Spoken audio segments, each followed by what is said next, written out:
Les gars, bienvenue dans cette nouvelle vidéo. Aujourd'hui, on va parler de mes dernières lectures. Ça fait longtemps. Ça devrait être la vidéo qu'on voit le plus sur ma chaîne, mais je lis des livres, mais en fait, je lis pour des concepts. Donc, je ne peux pas tout présenter dans des vidéos, j'ai lu. Donc, ça fait comme si je n'ai pas lu. Mais ne vous inquiétez pas, j'ai lu. Je ne vais pas présenter beaucoup de livres aujourd'hui parce que les livres que j'ai lus, j'en ai fait une vidéo dernièrement. La vidéo je lis des livres qui ne m'attirent pas, donc vous pouvez aller voir. Alors d'abord, j'ai fini mon premier manga de l'histoire. Applaudissements. La première série de mangas que je termine, je parle évidemment de The Promised Neverland. Je trouvais que c'était un manga super facile à lire. C'était très court déjà, donc vous pouvez le lire en très peu de temps. Donc voilà, c'est un shonen écrit par Kayu Shirai, je sais pas si je prononce bien, et Posuka Demisu. Désolée si je prononce mal, on dirait une prof. En fait, de quoi ça parle? En fait, ça raconte l'histoire d'enfants qui sont dans un orphelinat qui s'appelle Crestfield et ils vivent leur meilleure vie jusqu'au jour où ils vont découvrir que leur orphelinat est en fait un élevage d'enfants. Voilà. Très cocooning comme ambiance. À partir de ce moment, ils vont décider de s'évader pour ne pas être tués. Et on va suivre tout leur plan d'évasion pour s'évader, toutes les stratégies mises en place. Ce que j'ai bien aimé dans ce manga, en fait, c'est que c'est pas que du combat, en fait, il n'y a pas que ça dans la vie. Je sais pas si vous savez, mais voilà. Et c'est ce que j'ai aimé dans ce shonen, c'est pas que du combat, mais plus de la réflexion. J'ai beaucoup aimé les intrigues du début. Mais à la fin, ça devenait trop scientifique, trop politique, donc j'étais un peu déçue. Et surtout de la fin, je ne comprends pas, j'ai pas compris pourquoi ils ont fait ça. Ni dans l'anime, ni dans le manga, je n'ai compris pourquoi ils ont voulu faire des fins what the fuck. Mais en général, c'est un très bon manga que je recommande. Donc voilà, on retrouve beaucoup de thèmes scientifiques, psychologiques, de science-fiction. Donc c'est vraiment un manga très intéressant et j'ai été contente de le découvrir. Voilà, c'est le premier manga que j'ai terminé et ce ne sera pas le dernier parce que voilà, je vais me lancer dans d'autres mangas, mais je vais me lancer au format papier parce que je pense que c'est pour ça que je ne finis pas les mangas. Je lis en format numérique, donc voilà, je vais me lancer dans la lecture papier. Ensuite, on va passer au roman graphique. Alors j'ai lu La grosse LED de Marie-Noël Hébert. Donc ce livre, quand je l'ai vu en librairie, je l'ai feuilleté et je me suis dit c'est une œuvre d'art. Franchement, les images, mais c'est incroyable. Attends, pourquoi on voit un bout de livre? Les images, c'est incroyable, c'est une œuvre d'art. Franchement, je me suis dit peu importe le thème, j'allais acheter. Et en fait, ça parle de beaucoup de sujets importants, des TCA, la grossophobie, la santé mentale. En fait, ça montre l'impact des mots sur la santé mentale. Donc ça, c'est vraiment intéressant. Ça parle de la confiance en soi. C'est beaucoup de thèmes importants, mais il y a eu des trucs qui m'ont pas plu. Déjà, il y a certaines expressions. Je me suis dit, mais attends, mais ça, c'est pas français, mais on dit pas ça en français et tout. Et après, j'ai fait une recherche et j'ai vu que l'autrice, en fait, était québécoise. Donc, c'est pour ça que en fait, j'étais perdue des fois. Et il n'y a pas beaucoup de texte, il faut interpréter avec les images. C'est un peu décousu avec les flashbacks, on sait pas, c'est un peu en désordre, j'ai trouvé que c'était un peu en désordre. Et après, 90% du livre, c'est de la tristesse, donc je ne recommande pas pour une personne qui se sent mal dans sa peau, parce que c'est un peu déprimant, franchement. Mais après, c'est une autobiographie, donc c'est vraiment l'histoire de l'autrice. Mais j'ai vraiment été fan des dessins. J'espère que je pourrai lire d'autres œuvres de cette autrice, mais mieux traitées en fait. Ensuite, j'ai lu Lulu Nelson, Cap sur l'Afrique, tome 1 de Girard Aumont et Miret. Alors, franchement, la couverture est magnifique. Franchement, il n'y a rien à dire. C'est trop beau. Dès que j'ai lu en librairie, je me suis dit que j'allais l'acheter. Parce qu'en fait, il n'y a pas beaucoup de romans graphiques que je trouve beaux, intéressants. Parce que moi, je ne sais pas comment expliquer. Je n'aime pas quand il y a des contours noirs au dessin. Et là, il n'y a pas de contours noirs. Donc ça, j'aime beaucoup. C'est très doux. Les couleurs sont pastel et tout. Donc c'est magnifique. Alors, ça raconte l'histoire de Lulu qu'on voit là et de Nelson, qu'on va rencontrer plus tard. Alors, Lulu, c'est une petite Italienne qui vit avec ses parents qui ont un cirque et qui sont dresseurs de lions. Et un jour, ils vont perdre leur lion. Et très bon résumé. Et un jour, ils vont perdre leur lion et ils vont devoir faire face à beaucoup de drames. Et ils vont devoir se rendre en Afrique du Sud grâce à Lulu, malgré son père qui n'était pas trop d'accord. Et ils vont arriver au milieu d'une manifestation et ils vont découvrir en fait ce qu'est l'apartheid. Et franchement, c'est vraiment touchant, c'est vraiment une BD lumineuse, à certains moments c'est triste. Donc j'ai hâte de lire la suite.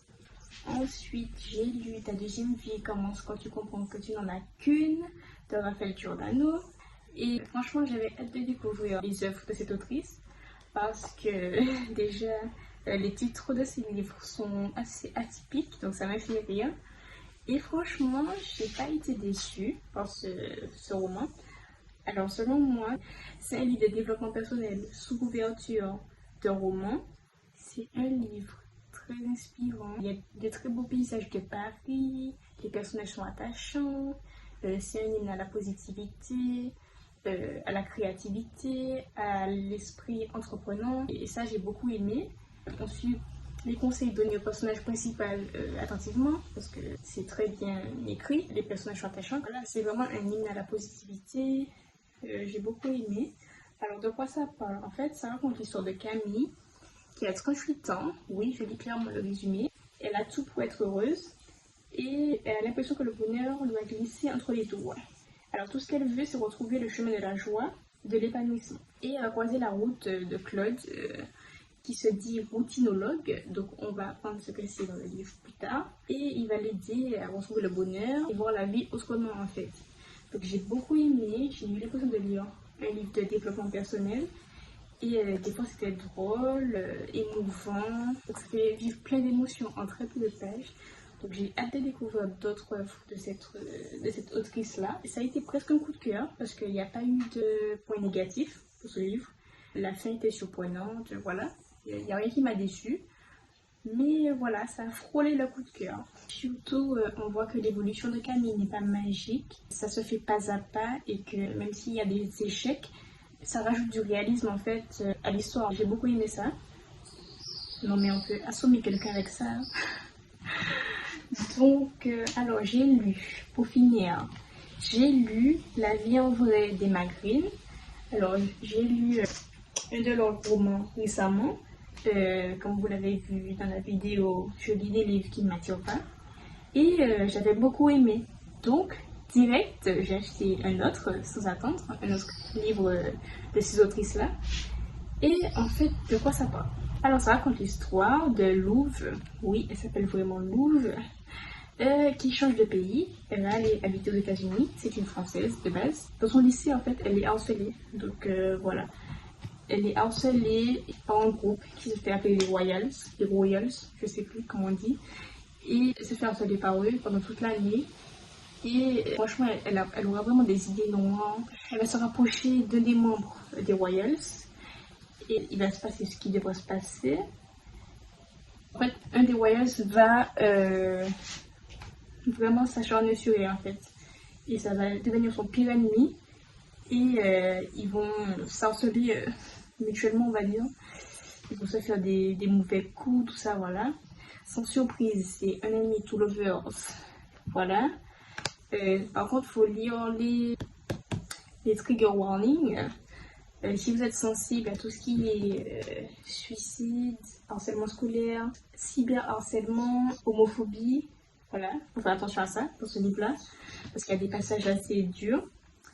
Alors, mon avis, franchement, ça me fait mal au cœur, parce que l'écriture était vraiment très aérée, très fraîche, voilà, avec des références pop culture, notamment des références pop culture françaises. Ce que je n'ai pas aimé, c'est que ce livre m'a fait penser à celui que j'ai lu avant, Fais-moi une place, de Emma Green aussi. Le personnage masculin avant s'appelait Lazare, et Laszlo, et là il s'appelle Lazare, donc c'est un peu ressemblant. Le diminutif c'est Laz, j'ai l'impression que c'était les mêmes en fait. Je sais pas, j'ai l'impression de lire le même livre, mais j'ai préféré le premier que j'ai lu en fait, Fais-moi une place. Et aussi, ce que je n'ai pas aimé, c'est que... Attends, mais à quelle heure tu tombes amoureuse de ton harceleur. Franchement, j'ai trouvé ça très glauque, très dérangeant. Après, je pense que si ça s'était passé dans une autre situation avec quelqu'un d'autre, j'aurais aimé l'histoire. Mais là, romantiser le harcèlement scolaire, non, non. Il y a beaucoup de gens qui ont dit que c'était un coup de cœur. Alors, je sais pas comment ils ont fait. Je comprends pas comment on peut romantiser le harcèlement en fait. Et ça m'a beaucoup dérangée jusqu'à la fin.